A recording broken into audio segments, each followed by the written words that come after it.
Hi again. All right, I just finished shopping at Costco. We have, I don't know where to put my glasses. We have Kurt's brother and sister-in-law are coming for a visit on Tuesday. So I got nothing specifically for their visit. But we just happen to be running out of toilet paper and Kleenex and cat food and cat litter. So I got a bunch of that stuff. The Costco is really close to where we live, which is really handy, especially for, oh, there's all kinds of people. It's a busy day at Costco. Shocking that Costco is just as busy in the UK as it is in the US. And the parking lot is madness. Madness. Anyway, so I got a bunch of the usual stuff. It's very close to our house. Also, they have a gas station here, which is very nice because the prices are really low compared to the regular gas stations, petrol stations. People are honking at me. But like, I can't see to go, so I'm just gonna go. Thank you. So the petrol station here, gas is about $1.40 per liter, not per gallon. And I know that gas in the UK and in Europe is a lot more expensive generally than at home. So I did the math, and it's something like 2-point-something liters to the gallon. I did it a little while ago, so if my math is wrong, forgive me. Maybe I'll put it up here. Anyway, and so when I did the math, it worked out to be, and then did the exchange rate, it worked out to be about $5 per gallon, $5 per gallon. And because we lived in Los Angeles, that's about what we paid. So it's not shockingly different price-wise. So that's nice, I guess.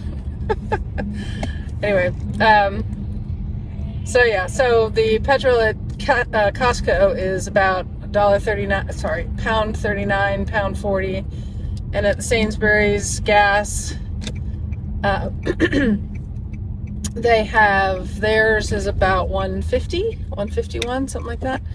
So it's really good savings, and since the Costco is literally 10 minutes away, it's easy to pop over and get gas. All right, I'm in a roundabout, and let's talk about roundabouts some more. It takes a minute to get used to roundabouts. The little tiny ones, no problem, like the one I did earlier, where it's literally just one lane, and the key being yield to the traffic on the right, always yield to the traffic on the right. Then you get into 2-lane ones, which that one just was, and I hear myself saying a lot. I gotta work on that.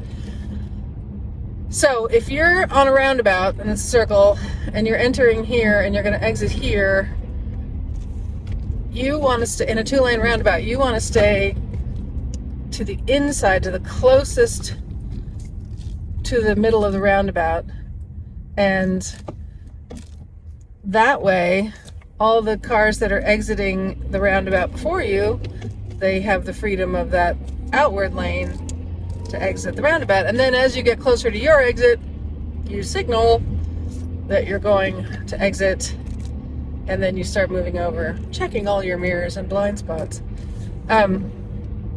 So that's like a bigger one, and those can get pretty gnarly sometimes because people just can fly through them. It's really nutty. And then there are bigger ones called the spiral. They're called spiral roundabouts. I don't know why they're called spiral, because they're still just a big circle. Someone can explain it to me someday.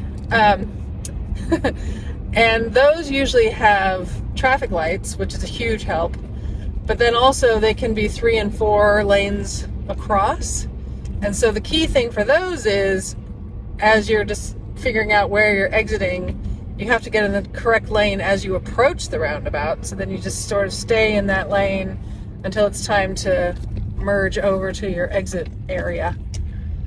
It's easier to experience than to describe, I think. Then there are just some wackadoodle ones, like there's one in Hemel Hempstead. I'll have to pull up a picture and show you, where it's one giant roundabout, but then I think there's 6 smaller roundabouts on the outside of it. That's interesting. And there are lots of little intersections that have 2 roundabouts, like one right after the other. And it seems really confusing at first, but then it's really not. Once you do it once or twice, it's all good. What else about the roundabouts?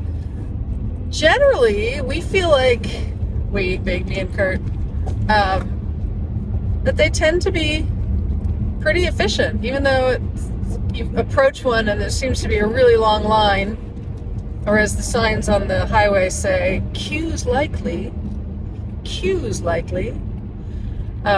which means lines coming up, lines ahead.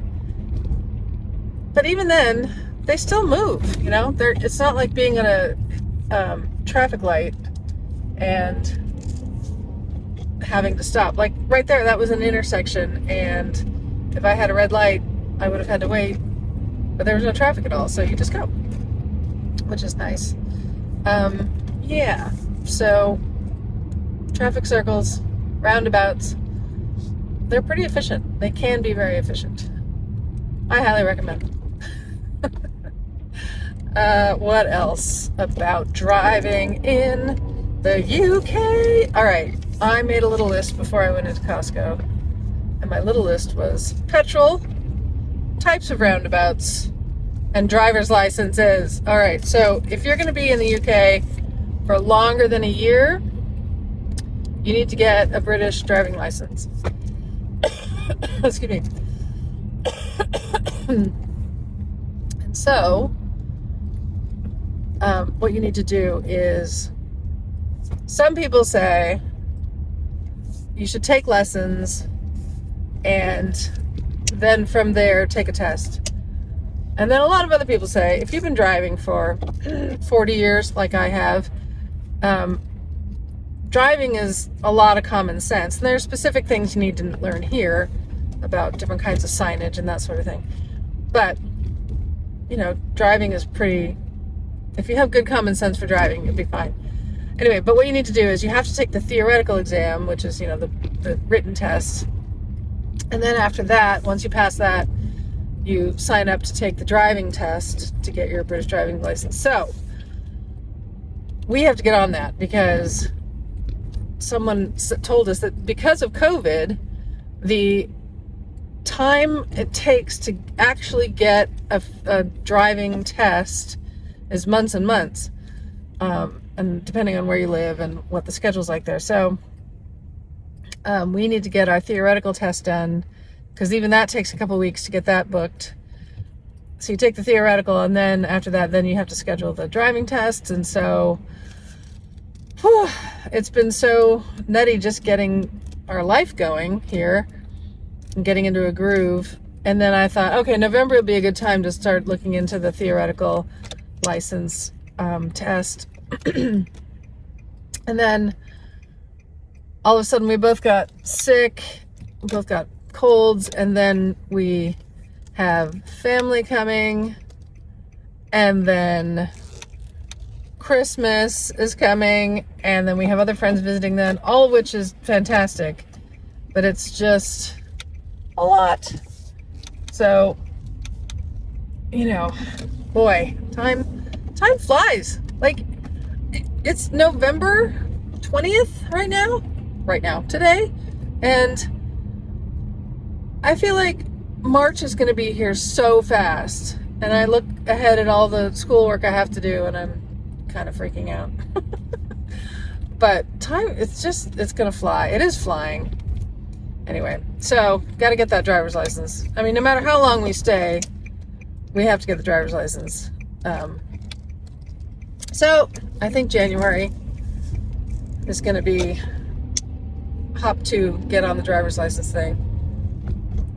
So we'll do that. So yeah, that's driving in the UK. We got this car. Most cars are stick shift, which for Kurt and I, not a problem, no big deal. And it's really hard to find automatics, and then automatics tend to cost more. So we bought this car from a guy and his wife, young family who are moving to Sweden. He's British, she's Swedish. Anyway, it's a 2012 Nissan Qashqai. Of course, you all know that Qashqai is the name of a ancient nomadic tribe from the Middle East. We haven't quite named it yet. It starts with a Q. There's 2 Q's in it. And Kurt kept referring to it as the Quidnunc. And so sometimes we call it the Quidnunc. It's really nice. I especially love the gigantic sunroof. Harper loves the sunroof, especially when it's pouring rain. That's fun too. But it's a good car. It's sort of an SUV, kind of like, a little mini SUV, which was extremely handy for all the IKEA pickups and hauling away of cardboard from the IKEA pickups. Yeah, it's a good car. It's 12 years old. It has a few issues, but it's fine. We had it checked out and it got a clean bill of health, except for probably going to need new brake pads next year, but okay, that's fine. Yeah. So if I think of anything else for driving, I will add stuff. But otherwise, it's not very hard.